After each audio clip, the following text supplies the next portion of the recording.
let's go back 8 years of, you were 8 years old, I believe, is when you first started to get into skating. Take me back to that.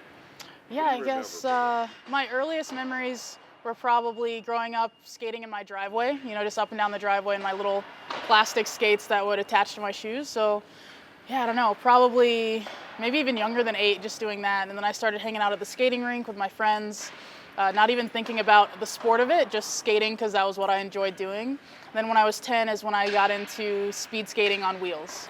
And yeah, roller speed skating from there. What did you love about that? I just loved going fast because even before that, when I was just hanging out at the open sessions, I was the one getting in trouble for skating too fast. So yeah, I just always loved it.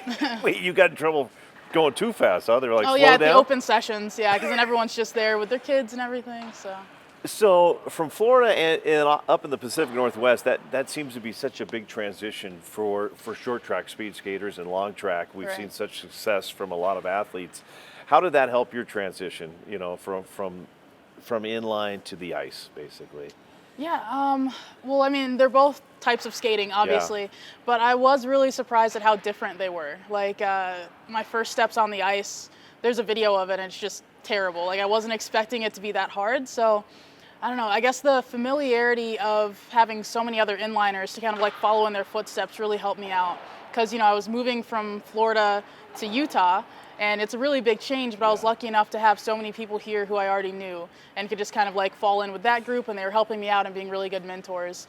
So yeah, that was really fortunate. And yeah, from there, I was just taking the time to get humbled out here and yeah, let all the little kids show me up on the ice, but yeah, learning from them along the way too. And that humbleness helps along the way, right? Oh, for sure, yeah. Well, what's the story? I think I saw it on your Instagram at one point. Waffle House, you met a coach there, or was that? Oh, right, yeah. It's I was saying that I owe my career to Waffle House. Yeah, that was just the hangout spot when I was a kid. My mom and my aunt, we would all hang out there and just, yeah, multiple days a week. It was just where we would spend our evenings and sometimes mornings, but yeah, and then my mom was a pharmacy tech at Walgreens back then, and she had met this woman, Renee, at the pharmacy, and then they recognized each other when they were both at at Waffle House one day, and they just started chit-chatting, and yeah, it turns out the woman is a speed skating coach, and then my mom explained how her daughter loved to skate and loved to go fast, so then, yeah, the connection came from there. Crazy how things happen like that. Taking me back to Pyeongchang, that's the first Olympic team you make. Yep. Nervous, you were young at that age. How big was that for your career in a moment for you in your life? Yeah, it was really big because I hadn't expected to be there. I mean, at the Olympic trials, I had been skating for 4 months on the ice at that time. And I didn't even tell my dad or like any of my family members that I was going to the Olympic trials because for me, it was just a competition, It was the only place I had skated other than Salt Lake City. So, I traveled to Milwaukee for these trials, but for me, just a competition.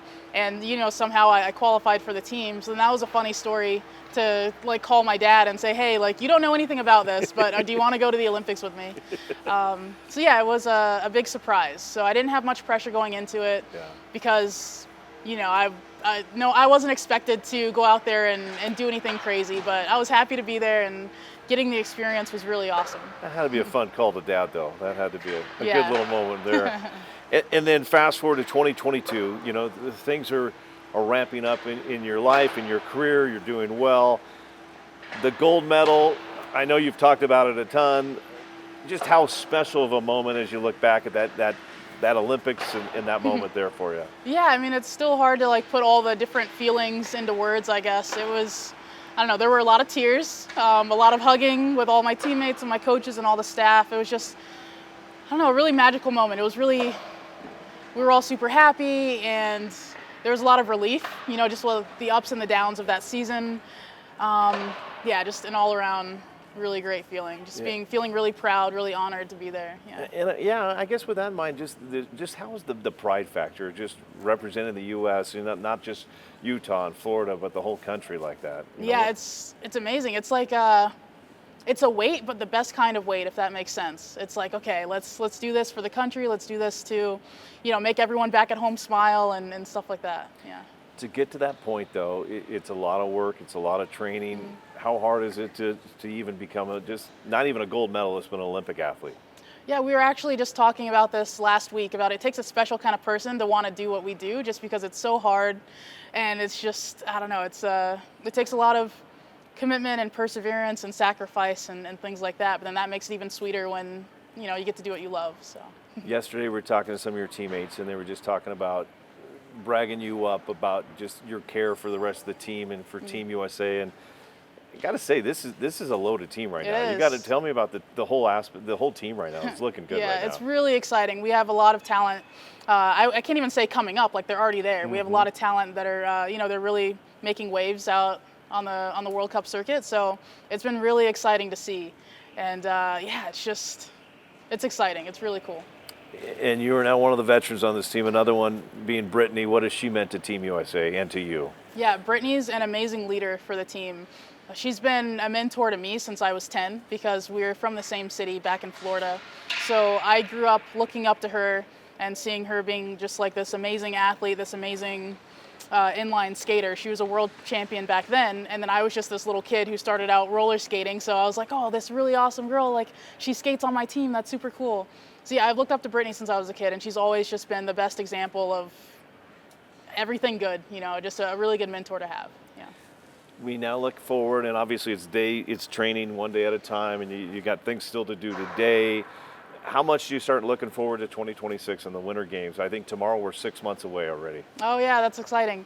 I'm ready. I'm just, we're in the early part of our season, so training, just getting things kind of, just getting going right now. Yeah. And then, things are going to move pretty quickly from here. So we're going to blink and it's going to be Milan. So. Do you enjoy being the defending gold medalist and kind of having that target on your back, if you will? I do, yeah. I really like pressure.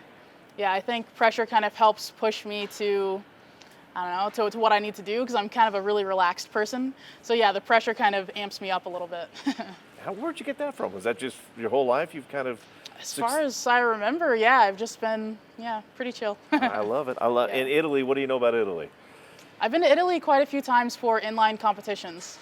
I have been to Milan once. I was there for the 1 year out features they were doing. Okay. But I love Italy, love the food, love the people, the language. Yeah, super exciting. Favorite food there, you think? Favorite food? I mean, I can't even name one favorite food because where was I? I just went on some trip and it seemed like every meal I wanted Italian. Yeah. So I just love all sorts of Italian food. Let's see, if I had to pick one, be between like lasagna and pizza. Okay. You can't go wrong with either of those Yeah. ones. That's good. It's good eating there.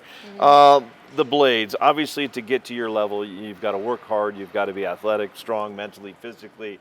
But we hear a lot about the blades. How important are having the right set of blades down there? Oh yeah, the blades are really important. Everyone has their own preferences about the type of blades and the length and how they want them sharpened or not sharpened. And it's all just personal preference, but the blades are really important. When you are flying by on the ice, what is going through your mind? Ooh, mostly sit low. Coming from inlines, I was able to cheat the technique a little bit and still go pretty fast. But with ice, you really have to be, super locked into your technique and doing everything just right. So I'm mainly reminding myself to sit low over and over again when I'm out there. I don't know whether you like it or not, but you have become a star in the U.S., a role model to many. I guess just what would be some of your advice to some young athletes out there that look up to you and watch you and root for you? I mean, what would be some words of wisdom that you would pass on to them? Yeah, I would say, don't be afraid to, go out there and shoot for your goals, right? Because sometimes your goals can seem, really big and intimidating if you think about them just at the, just the end goal. Yeah. But if you kind of break it down into these little steps, it makes things a lot easier. So just taking that first step to kind of reach your goals. Growing up, you were a product of the inline skating world. Take me back. Yeah. What did you love about that inline skating? I just loved the racing and the competition. I just loved to go fast as a kid. So just everything about it. I loved pushing my limits and the endurance aspect of it all. And you don't like to lose either. No, definitely not. Where did that come about? Since I was a kid, ever since I could remember, losing really irked me. Yeah. You don't want to lose to anyone. No. In Patterson's West, was that the first kind of place inline skating world where you started there? Yeah, I started at Tiffany's in Puyallup Okay. when I was 6. Yeah, I started roller skating there during sessions and stuff, and then the owner of the rink, Dennis King, saw me skating around and was like, "You want to try speed skating?" And I just took off with it. I loved it so much. And then eventually I found myself in Federway at Patteson's West, and I was on the team ever since then. I see Dennis from time to time, so Yeah. I will definitely say hi to him for you. He's like a city council member now. But, Yeah, he's doing well. Yeah. What do you, you grew up there in the Pacific Northwest. What do you think, why is that such a hotbed, you think, for short track speed skating? Well, I think Coach Lee, who runs the Puget Sound Club, really does a good job at finding kids and getting them to skate and teaching them the skills of speed skating. So a lot of us, like on the national team, Marcus and I are both from Puget Sound, and I think Coach Lee does a great job at developing kids there. And when you're a kid, you see some of the other ones, probably like JR and Erin Yeah, ahead of you exactly. and all that. JR is a really big influence on my life. I'm really close with him and his wife Andrea and their son Damien, and he's a really good role model for me, and I look up to him a lot.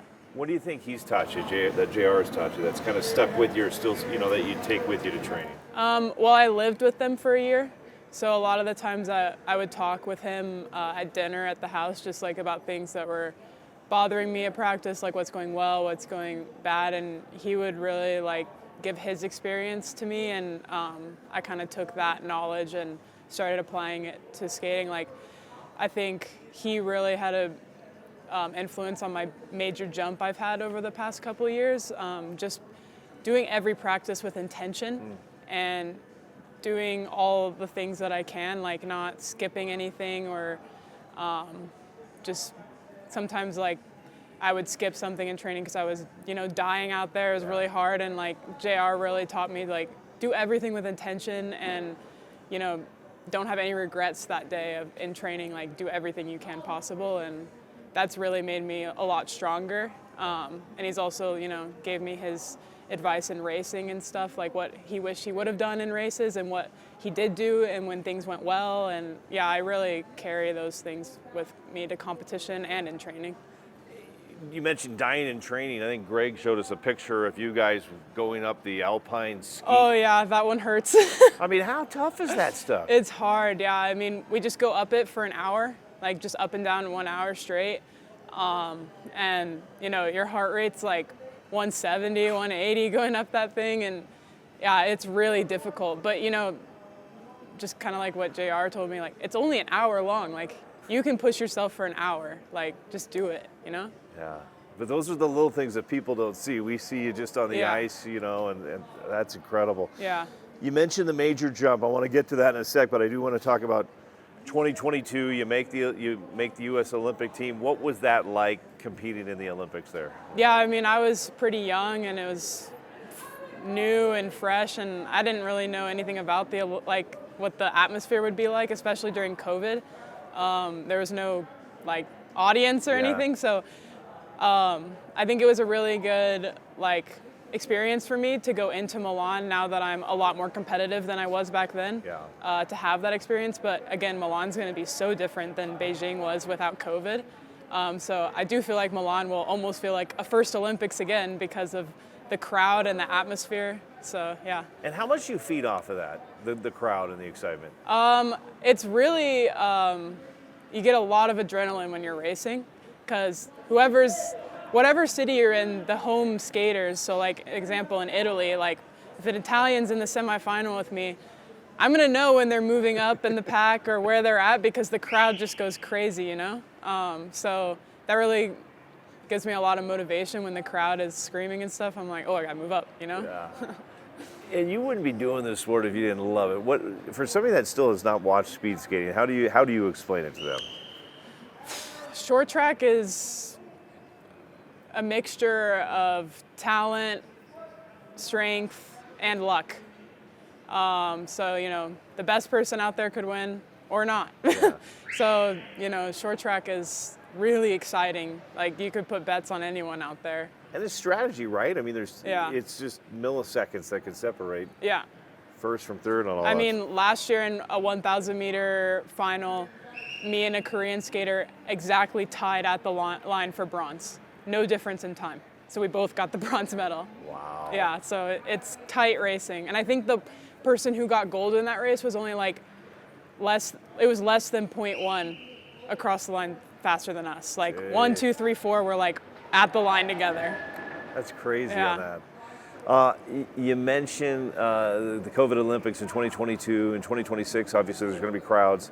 Like the other things that people forget about is like just the opening ceremony. How exciting is it going to be to be part of that stuff like that? Yeah, it's really cool, especially like I did participate in it in Beijing. Yeah. But we did race the next day. So that was like a little bit stressful. Like we were on our feet, and like I was like, I really want to do this because it's my first Olympics. But this year in Milan, we don't race the day after the opening ceremonies. So that'll be like really nice to just be able to enjoy the opening ceremonies and take everything in this time. Sit back and have fun. Yeah, and not worry about, am I on my feet too long? Like I have to race tomorrow. Yeah. 2024. You talk about that big boost. You go to Worlds, and not only go there, I mean, it was like every night you were, oh, there's Corey again. I mean, 3 medals. Just tell me, how big was that for your career? How big was that just for the excitement of what you've been doing, is working and all that stuff for you? Yeah, in 2024, the whole World Cup season, I was medaling consistently. So that was a really big boost going into World Champs, like knowing that I could be on the podium. And then I ended up on the podium in the 1500 and then also both relays. So 2024 kind of felt like my first like realization, like, oh, like I'm getting this, and like I'm moving up every year going into the Olympics. And then the 2025 season last year, like I was medaling like every final I was in. Yeah. I got my first gold. I got 9 individual medals. Yeah. What was the gold like? That was an insane experience. I've never been so happy in my life. Yeah, the rush of finally winning, and I did the race so perfectly. Like I executed it perfectly, and it was just the best feeling I've ever had in my life. And doing that at a World Cup, and then imagining myself doing it at the Olympics, like I can't even imagine what that would feel like. So that's really motivating me going into 2026. First call you made off the ice? First call? Did you make a call to anybody? Well, I had the 500 meter 20 minutes after. Oh, so you couldn't really take time. Yeah, but I did call my boyfriend after the day had ended, and he actually saw that because he lives in Europe, so the time zone was a lot different. So he saw that I won gold before I could tell him.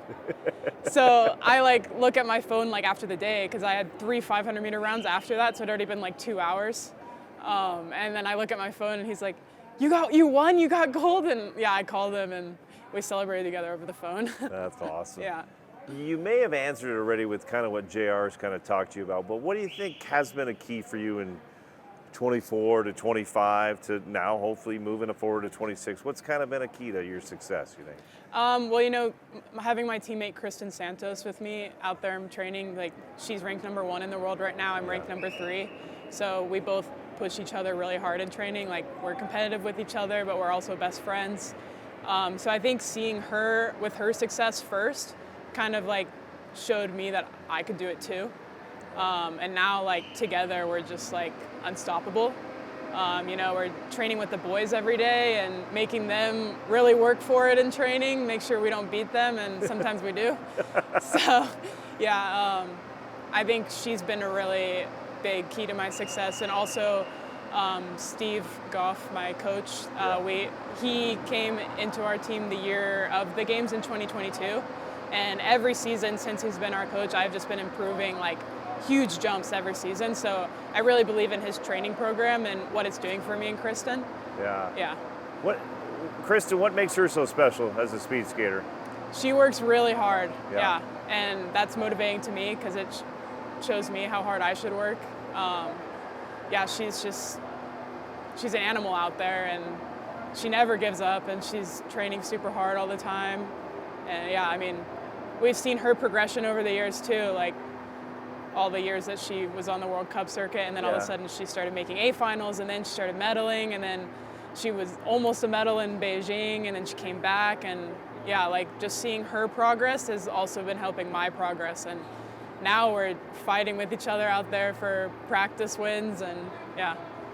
Iron sharpens iron out there, right? Yeah, exactly. And it's nice to have a teammate out there too during the races. Like knowing someone's got your back and I've got hers, and not going to take each other out, and we're hoping to go 1 and 2.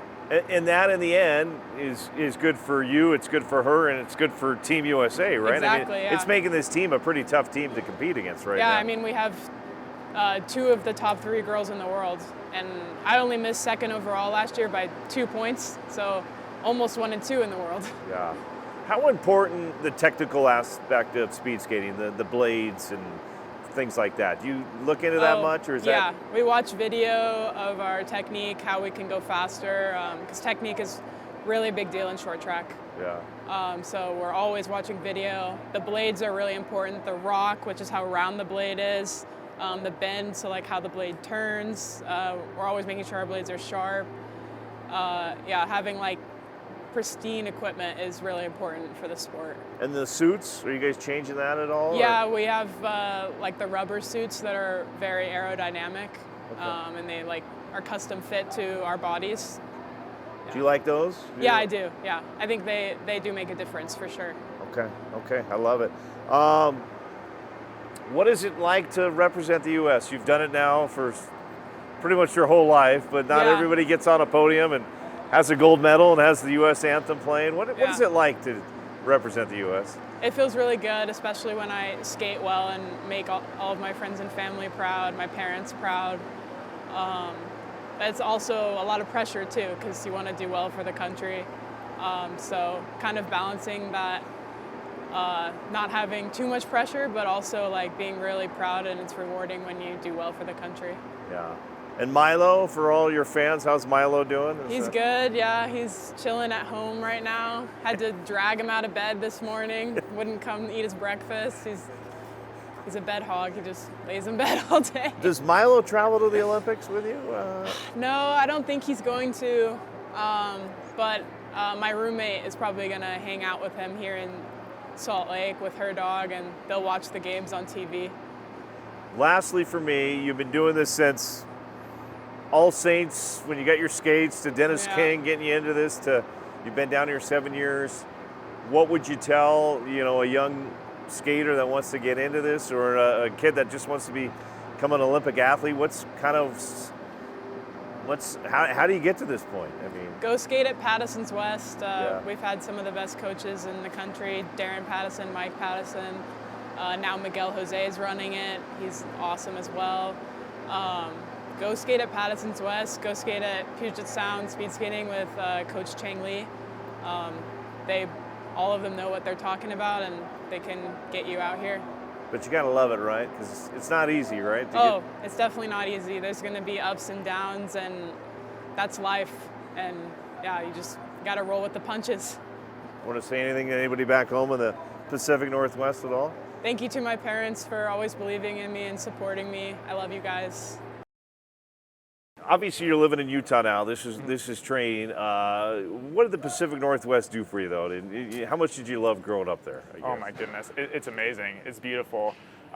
Just being able to see the greenery every day, all the great scenery that there is. It's still beautiful here. It's just, instead of the green beautiful, it's more the orange, red, all that kind of beautiful. So. Yeah. There's a story that you had skates on at 10 months of age. Is this true? Yeah, it is. We had family friends that owned the skating rink in Burlington, and they were talking to my dad, and he was going to go to the grocery store. It was right next to the rink, and they said, well, we'll just hang on to him so it's easier. And when he came back, I had skates on and fell in love with it. 10 months? I guess. So then did you do the inline skating for a while then? Yeah, I started inline skating at 3 years old. Got seen by one of the coaches at the club there, and my parents were kind of like, what in the world, like speed skating? And he's like, no, it's fine. There's a little kids division, it's 5 and under, trust me. And after that, just kept loving it and had fun trying to go faster and get better, and just stuck with it. Was that in Burlington too, or was that was in Burlington? Yeah. So I was going to say, with there's you. I mean, you look back, Casey Boudier, Apollo, JR, Aaron Tran. We got Corinne, and the list goes on and on. Why do you think Pacific Northwest has produced so many long track and short track speed skaters? I think a big part of that is it's a double-pronged thing. First off, there's a big inline culture there, and a lot of us that are training here now come from inline. But also, there's an amazing coach there, Chang Ho Lee, and he is one of the best. And he provides that great foundation that all of us have built upon when we come here. And you you're taking it seriously when you're there, but there's a different level of commitment, dedication, and work that goes into being one of the top athletes. So having that good foundation of fundamentals is huge. Yeah. And then, you get good training there. How important is this place here in Utah to surround yourself with the best and have the best coaches and facilities? It's amazing. I mean, we don't have a ton of support within the U.S. There's not a whole lot of foundation like other countries, like in Holland, where it's a national sport, and they have all these programs and resources and all that. So it ends up being very, there's a lot of concentration of skaters that end up funneling here. If you want to take the next step and become a serious athlete, this is where you do it. So it ends up breeding a good environment of training and commitment. And with that in mind, how in the world did you get to where you're at? I mean, training and commitment, right? Yeah, it took a lot of personal growth and learning too. I mean, I missed out on the last Olympic team by just a couple hundredths of a second. And, I was pretty inexperienced at that point in my career. So having to learn from that and grow now and move forward to progressing through the World Cup rankings has been really important on the journey. In journey of different athletes, it does sometimes take those little moments to kind of push you to a high, to reach another thing. Obviously, that has probably fueled your fire a little bit, hasn't it? That little moment there. Oh, absolutely. I mean, I like to say you don't learn anything when you win. So you learn things when you're supposed to win and you don't. And that goes for every walk of life, right? If you're supposed to do well and you fail a little bit, you got to go back to the drawing board a little bit. But that always ends up being a good thing because that's where, your best self is built. Rewind a little bit for me. How do you make the decision on long track and short track? I mean, I kind of always took to long track a little bit easier. It was just kind of natural to me. Obviously, we train in the short track rink when we're back in Seattle because it's just a smaller kind of thing. So we don't have the oval. This is the closest oval to the West Coast. So it was kind of a whim though for me when I moved here to be like full-time long track. Let's do it. Yeah. What does it take to be good at long track? It takes a big fitness base. Our summers consisted of lots of aerobic fitness, anaerobic fitness, technical stuff.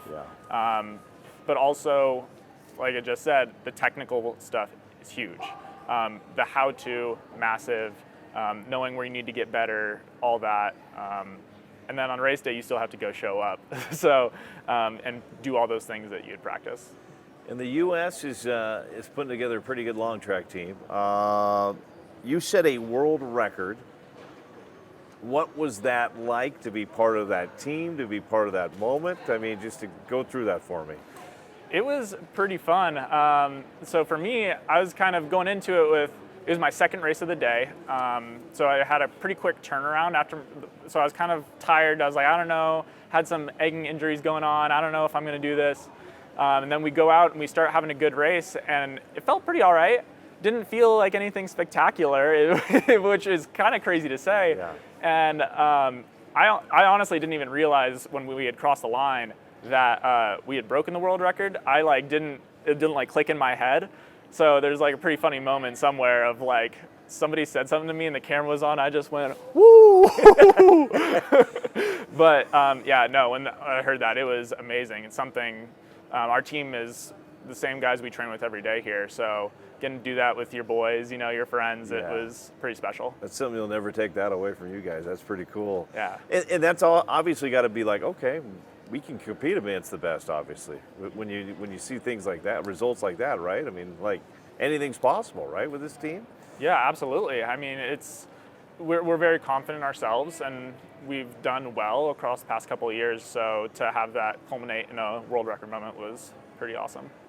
In sports, there's ups and downs. You've had to deal with broken arms. You had a bike accident you've got through.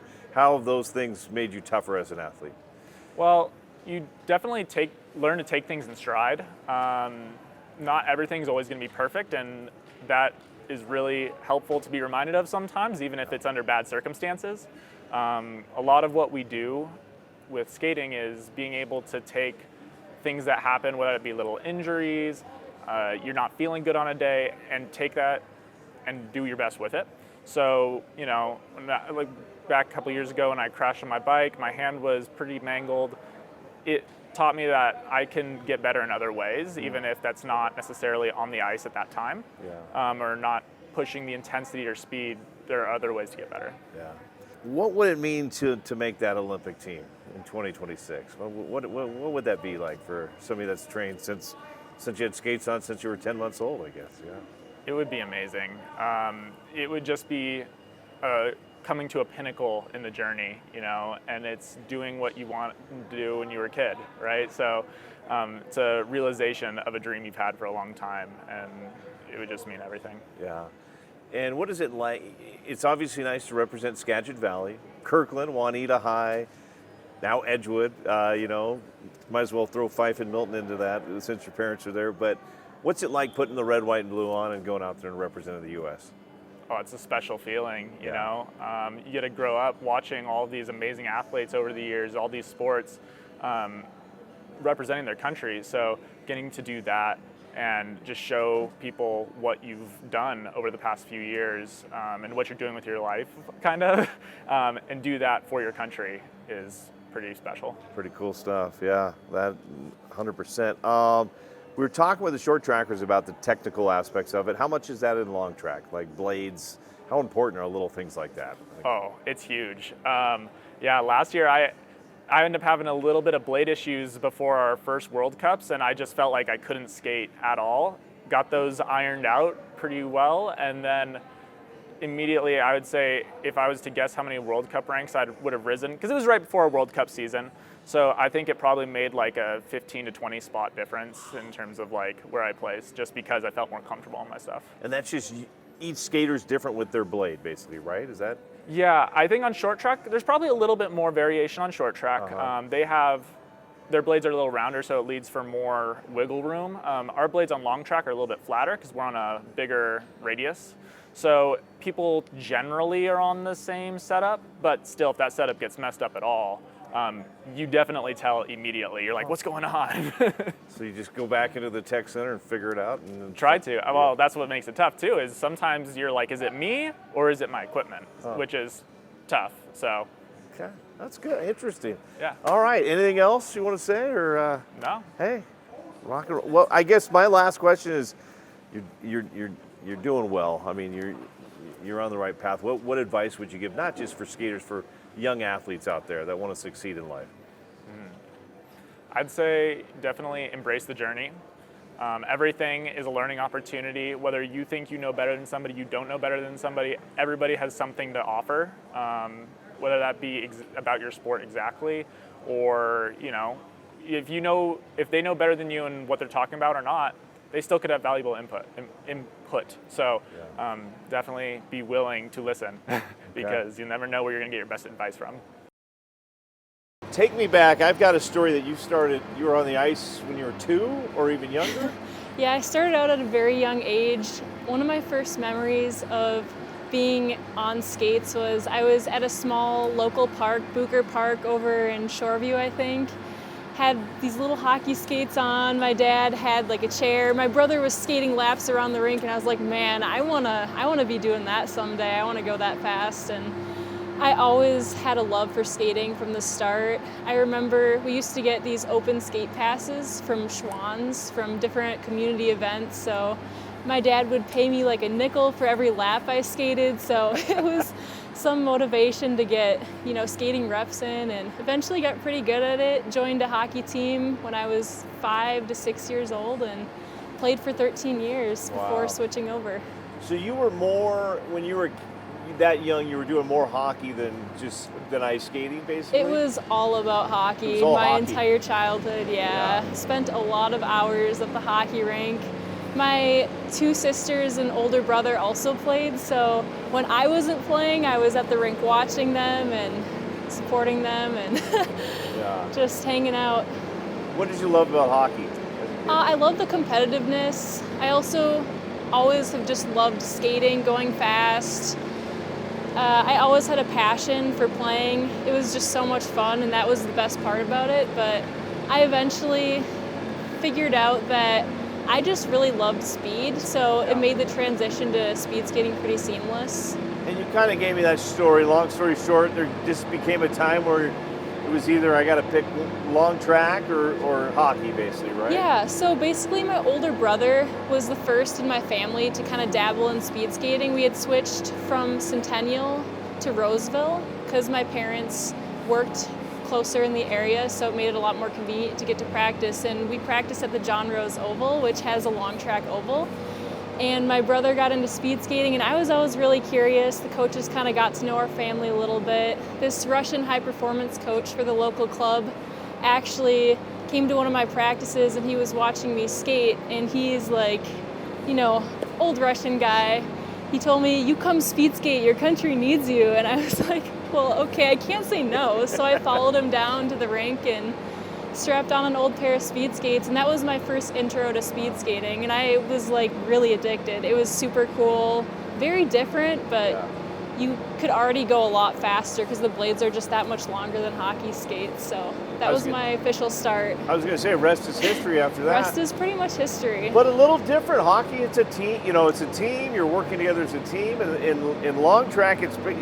I mean, unless you're in the team pursuits and things like that, it's you out there, right, basically? Yeah, it's a very different dynamic, team versus individual sports. I actually prefer individual sports better because it's more about, you know, what you want to accomplish in the sport. In team sports, it's, you know, all about being like-minded with a group of people, and if, you know, everyone's not on the same page, it can be frustrating, which it was for me a little bit, especially in the years where I did both hockey and speed skating. I just found that it wasn't always easy to balance both of them. My coach wouldn't be happy that I was gone practicing and competing on speed skates, so I'd get less playtime sometimes, and it really pushed me further into speed skating actually, because it was up to me what I wanted to accomplish. So I really like that aspect of it. How did hockey, and take away the obvious, which is skating, make you a better speed skater? It taught me a lot of really valuable lessons, like how to work hard with people, how to compete. Taught me the value of practicing and how it, you know, helps you improve in the long run and how to reach, you know, goals. But I just found speed skating was the sport for me. I loved the aggressiveness of hockey, but I loved going fast out on this track even more. So I know the state of Colorado would like to claim they're the #1 winter Olympic sport, but I think Minnesota could claim it as well. Yeah, we have a lot of good athletes coming out of our state. How much pride do you got? I mean, you're representing the U.S., but let's start with Minnesota. How much pride do you have just representing that great state? Oh, so much. I love Minnesota, and I'm really proud to call it my home. Just the community there, and everyone supports each other. It's like a feeling like no other. It's not the same out here in Utah. I definitely miss being home and just having the people around me that I do. And with that, then moving forward on the international stage, putting on the red, white, and blue, what's it like representing the U.S. out there? It's such an honor. I absolutely love it. It's my favorite thing to do. I feel very blessed to be competing with the flag on my back. It's truly special. What would it mean to be in those Olympic Games? I know it's a day at a time, it's a process, but yeah, what it's would definitely a journey getting there, but it's always been a lifelong goal of mine. I remember as a child watching, Michael Phelps, Simone Biles, the greats of a lot of different sports compete on the Olympic stage, and I always knew that was something I wanted to achieve. So it would mean the world to qualify and be able to represent my country there. Was there one point in your life you wanted to do hockey? It would be like Hillary Knight? Yeah, there was. And then as I started to figure things out in speed skating and compete at Junior Worlds and eventually on the Senior World Cup level, it became really clear to me that that's what I was destined to do and that's where I wanted to go in the sport. Brittany and Erin, what do they mean to this team? Oh my goodness, they're incredible role models. It's such an honor to be able to skate with them every day. I've learned so much from them. They are really down-to-earth people, super hard workers, and just great role models for young girls coming into the sport. Definitely helped this. I mean, this team has become a pretty talented group of. It's a very talented group of skaters, and I'm just feel very blessed that I'm able to be out here to train with them all. Okay, last question for me, the technical aspect.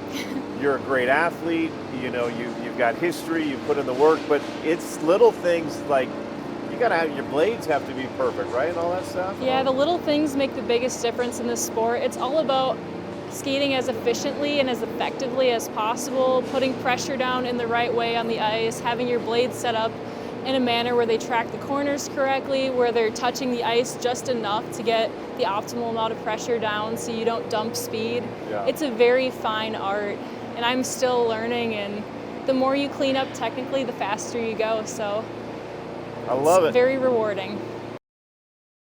Well, I want to go back. Where did you grow up in Minnesota? What was the?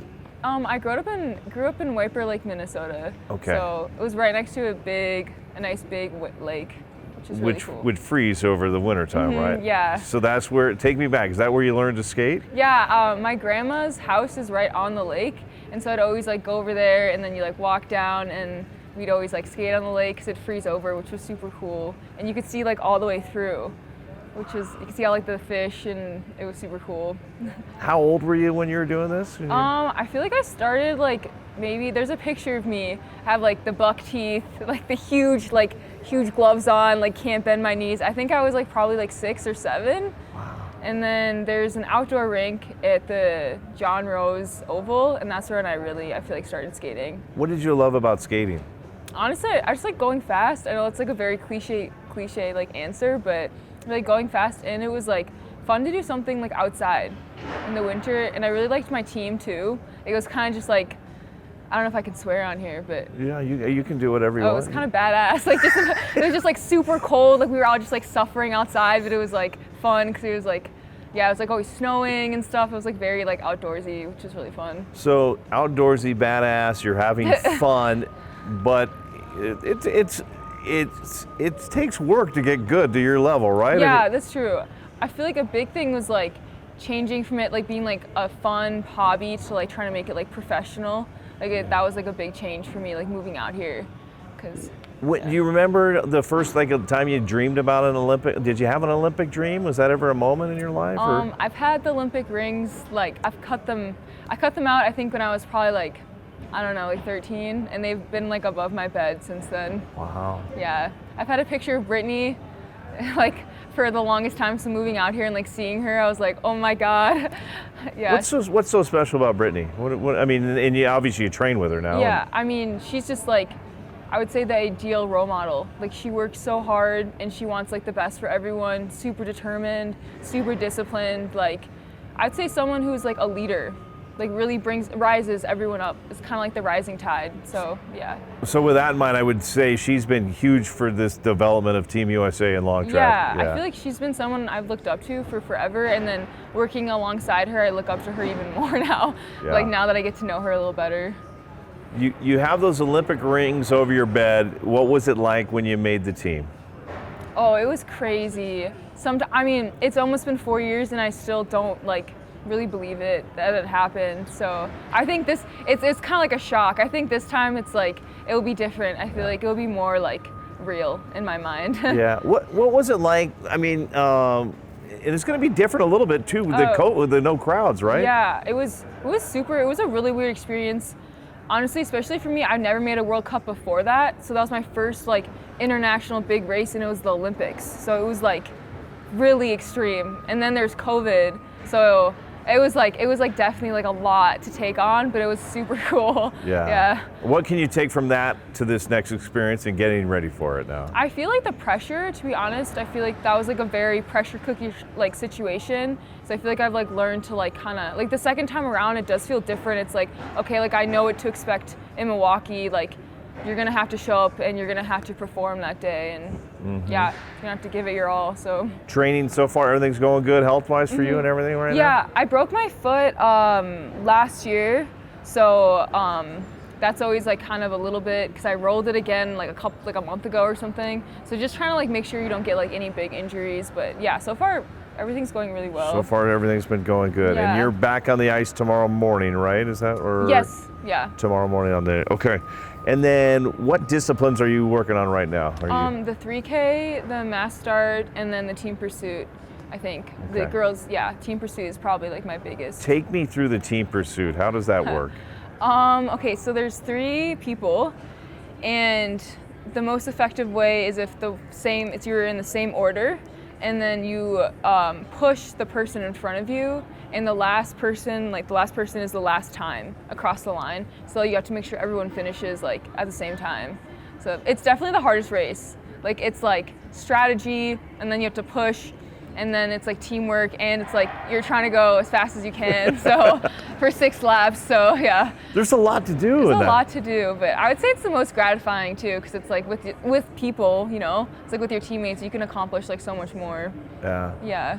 You have the USA there across. What is it like? I mean, you've been doing it for a while now, but what is it like to get up on a podium, to go to an event and represent the USA? I mean, I feel like honored. Yeah, for sure. It's like when they like raise the flag every time. It's like, it's super cool. I think I've been on the podium for the team pursuit for sure, and I feel like that's also super cool because like, you know, you like hug your 2 girls, and like, yeah, it definitely means a lot. Yeah. It's the best country to represent. So America. I love it. Yeah. Did you have to go? Greg had pictures of you guys climbing the alpine ski jump. Oh yeah. The dry land at QOP. Yes, yeah. How hard was that? Oh, it's really hard. It's also as hard as you make it, right? Okay. So it's like I mean, we did it, the last time I did it, it was like you do it 4 times and you try to like see how fast you could do it, you know? So it's like kind of like a time trial, so. But it's honestly really fun. Going down is the worst. Going up is like, okay, going down's worse for me. It's going. Yeah. Okay. Yeah, and like you can see through like the steps, and so you're like, oh my god. Yeah. Not easy though. No. But that's what it takes, I guess. Yeah. Did you pinch yourself ever from that little girl that was first learning how to skate on a pond where you're at now? Yeah, I think this year has been like the most reflective for me, and I feel like sometimes I do think like, oh, like that she would be so proud. Yeah. Like I can actually hit an outside edge on my skate now, and like, yeah, it's really cool that like things are getting better and stuff. So yeah, Okay. I'm happy with it. And my last one, you kind of led me to it. I want to hit it up. Outside edge on your skate. It's a very technical sport. I mean, there's speed, there's power, there's pushing, yeah. But I mean, little things like just blades. How important is this? Making sure your blade is perfect for you. It's actually crazy. I feel like the more I skate, the more I'm like, wow, like you can be as strong as you want, but it's like if you're not technically like good, or let's say you have like a limitation within your hip or like your ankle, like even like your arm, your big toe, like it could cost you a lot. So yeah, it's like everything adds up, especially when you're on a very fine little line. Yeah, not much at all. Yeah. Well, let's start with speed skating. For somebody that's not watched it for some reason, tell me about the sport. Well, I mean, it's a very fast-paced sport. A lot of people don't know about it, but there's obviously strength and speed involved, but there's a lot more racing, and so I think that's the main difference between the 2 disciplines, where short track is a lot more focused on like the racing and strategic aspects. And so I think it's very entertaining to watch. There's 3 main distances, the 500, the 1,000, and the 1,500. And then there's 2 relay distances, or I guess 3, like the gender relay and then the like mixed relay. Yeah. But yeah, I'd say. And then which ones do you like the best? Well, I'm kind of like the relay, like I'm more of a relay member, and so that's my main role on the team, and it has been for the past like quad, I would say. And so for me, that's been my favorite. Also just being able to skate with other girls who are so strong. And then individually, I prefer the 1,000, but yeah. Yeah. Your family moves from Korea to Bellevue when I think you were 6.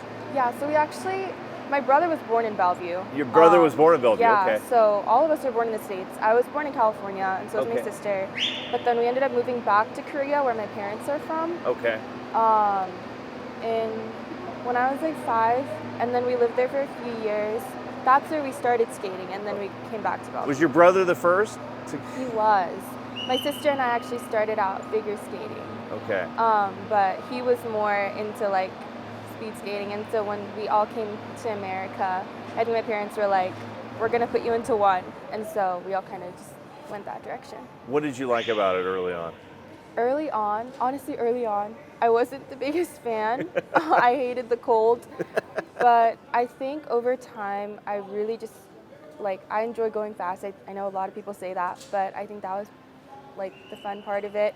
And then I think compared to long track, because Puget Sound, which is where, like, me and my siblings all started skating, it's a long track focused team, and so, we have skated long track before, but I think compared to long track, I liked that there were more things that I could control in terms of like my strategy, my planning, and racing, rather than just, you know, being the strongest or the fastest one every time, because I don't know, I think that was what drew me to short track, I would say. There's you, there's your sister, you know, we just spoke with Corey, we just chatted with Marcus, there's Cooper in long Yes. track, there's JR and Aaron Tran, you know, the list goes Apollo Ono. I mean, there's a lot from the Pacific Northwest. Why do you think there's so many speed skaters from the Pacific Northwest? So there aren't actually too many clubs on the West Coast. I think we might be one of the only ones in the Pacific Northwest. Yeah. I think our rate of retention has been pretty high. And Yeah. so I think because a lot of us that have grown up in that area have continued to skate up until now, we've been able to see kind of a lot of our skaters go on and do really successful things. But I don't know, I wouldn't say that it's necessarily, there's a lot of people doing it or that it's super common, but just that I think us starting from that team, a lot of us kind of like, I guess, found our love for the sport there, and so it's been able to carry us into our like lives as athletes here, and I think that must be the main reason why. Yeah, no, it's right on. You grabbed the 5th and final spot for the last Olympic Games, youngest did. on the team. What was that? And I know that there was COVID and there wasn't fans, but what was that like to make that Olympic team? I think it was definitely very unexpected, both for me and for everybody else watching. But obviously it was like a huge, I was like so grateful for the experience. It was incredible to like go through, and then also to kind of get to know all the other girls while I was doing it. I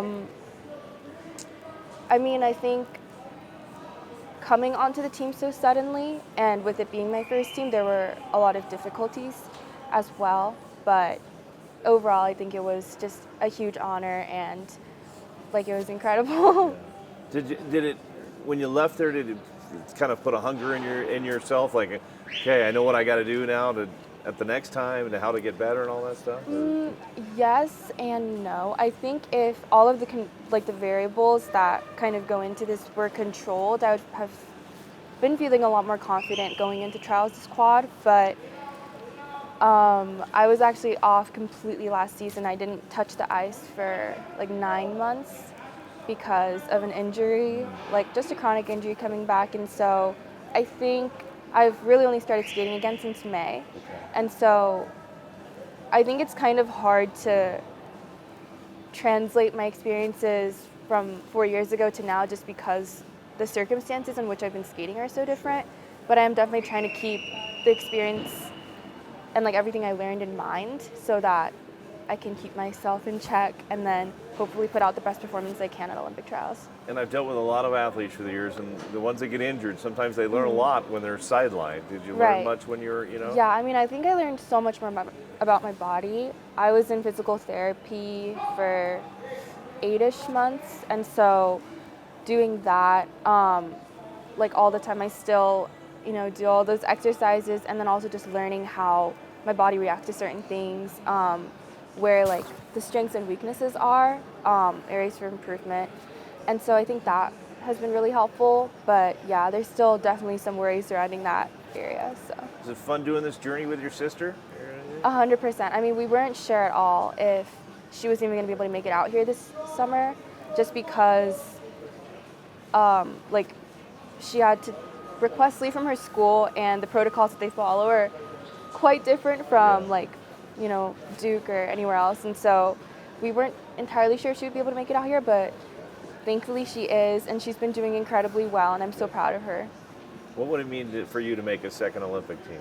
I mean, I think it's just everything that I could like ever dream of. It's truly like, I think last Olympic trials, it wasn't even really something that I could even like hope for, just because I did not think I had a shot. But then this time, I think building up to this trials, having prepared, been out with the team for so many seasons, and having become a part of the team like more so than last time, I think it would just mean a lot more to me personally. In terms of representing like the US and everything, it's still just as much of an honor and so incredible. But yeah, I think to me personally it would mean a lot more this time. And I got to get you to practice. I'm going to ask one more real Yes. quickly. You talk about this team. This U.S. team is loaded right now. Mm-hmm. What is it like? How much do Corey and Santos they push? Yes. They push you. Yeah, I mean, they're just such incredible and hardworking skaters. I think from them there's so much to learn in terms of just like skating, but also like all these character traits that they have.